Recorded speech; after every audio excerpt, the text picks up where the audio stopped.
बिस्मिल्लाहिर्रहमानिर्रहीम।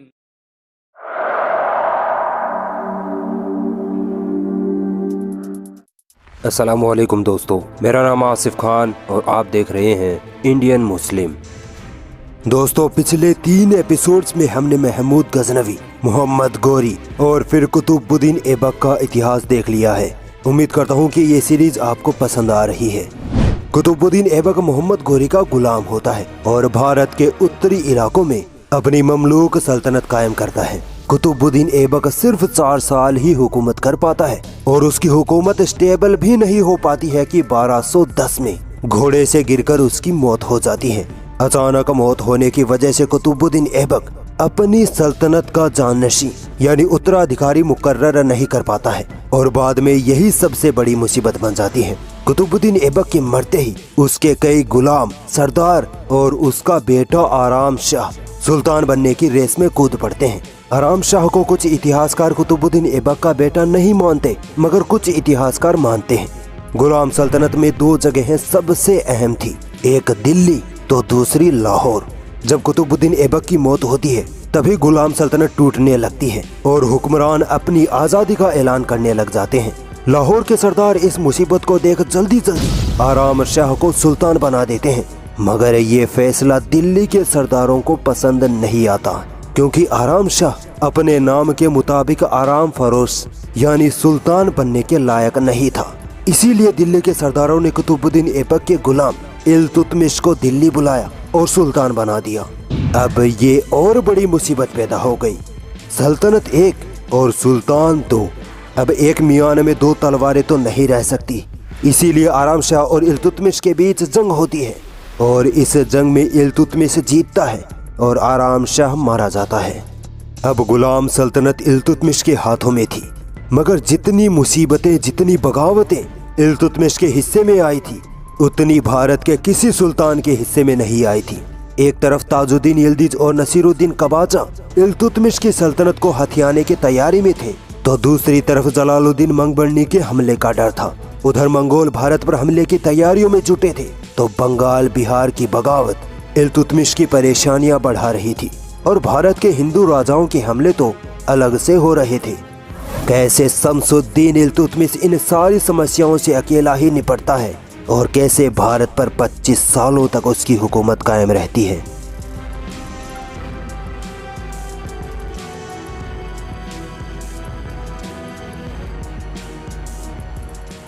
शमसुद्दीन इल्तुतमिश का जन्म कब और कहां हुआ था, इसका कोई हिस्टोरिकल रिकॉर्ड मौजूद नहीं है। इल्तुतमिश एक अच्छे खासे परिवार में पैदा होता है। इसके पिता इलम खान इलबारी तुर्क जनजाति से थे। इल्तुतमिश बड़ा ही खूबसूरत और ज़हीन लड़का था। इसी खासियत ने उसे गुलामों की दुनिया में धकेल दिया। कहा जाता है कि इल्तुतमिश के भाई उसकी खूबसूरती और जहानत से जलन रखते थे, इसीलिए एक दिन उसके भाइयों ने उसे गुलामों के बाजार में ले जाकर बेच दिया।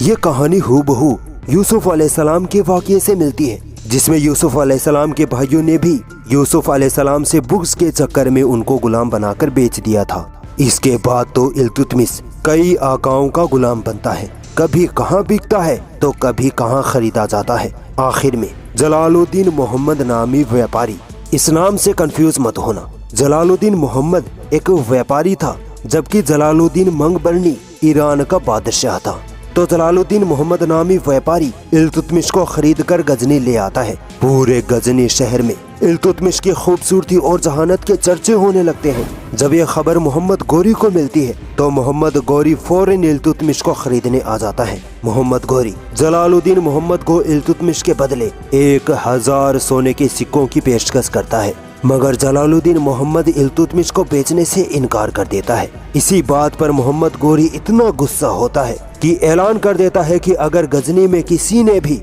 इस गुलाम को खरीदा तो वो अपनी जान गंवा बैठेगा।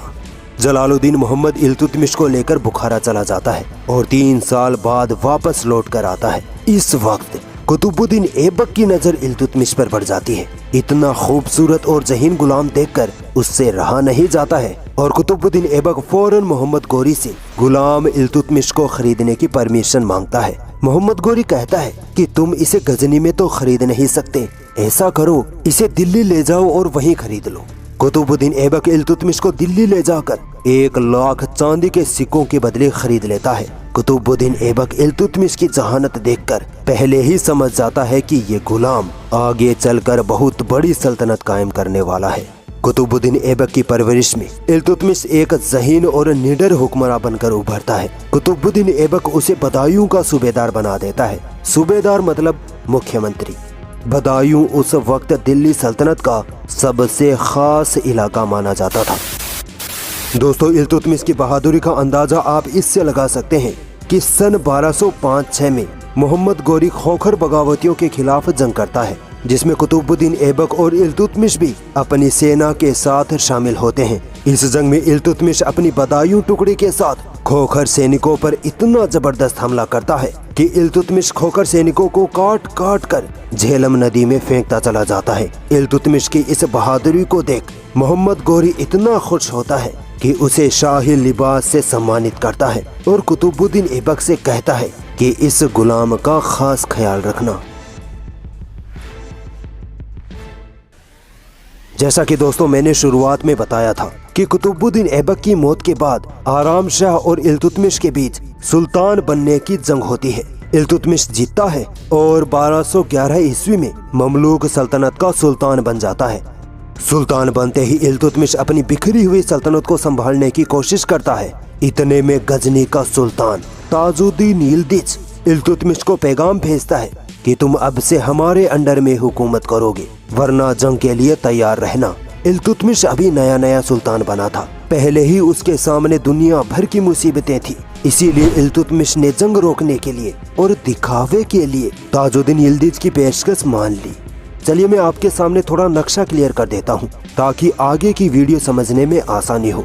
मोहम्मद गोरी की मौत के बाद उसकी सल्तनत उसके 3 गुलामों में बंट जाती है। गजनी का इलाका ताजुद्दीन यिल्दिज के हिस्से में आता है। मुल्तान व सिंध पर नसीरुद्दीन कबाचा हुकूमत करता है और उत्तरी भारत पर कुतुबुद्दीन ऐबक अपनी सल्तनत बना लेता है। कुतुबुद्दीन ऐबक की मौत के बाद उसकी सल्तनत इल्तुतमिश के हाथों में आ जाती है।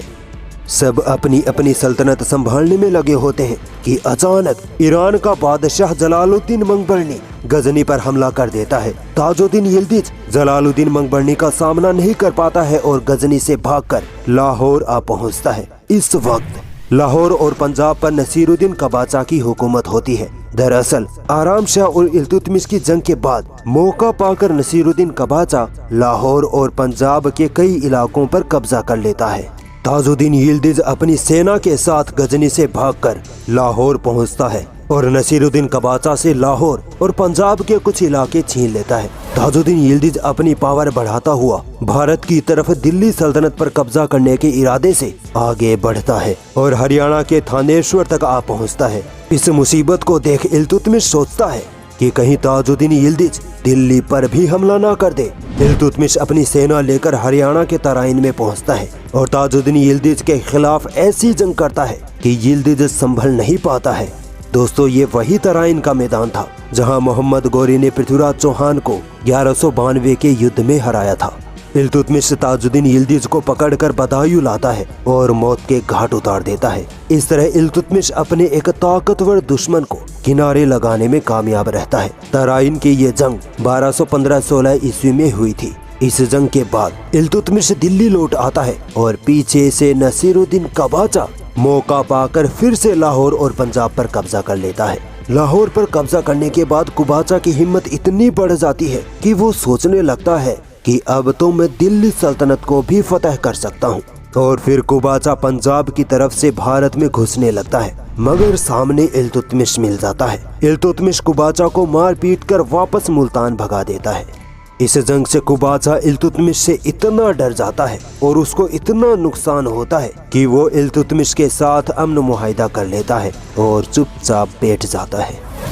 क्या होता है जब मंगोल जलालुद्दीन मंगबरनी पर हमला कर देते हैं? फिर कैसे इल्तुतमिश भारत को मंगोलों के हमलों से बचाता है? कैसे इल्तुतमिश भारत के हिंदू राजाओं की बगावतों से निपटता है? क्या होता है जब नसीरुद्दीन कबाचा वापस लौट कर आता है? इल्तुतमिश ने भारत को क्या दिया और क्या था उसकी मौत का राज? ये सब हम हिंदुस्तान में मुस्लिम हुकूमत के अगले एपिसोड में देखेंगे।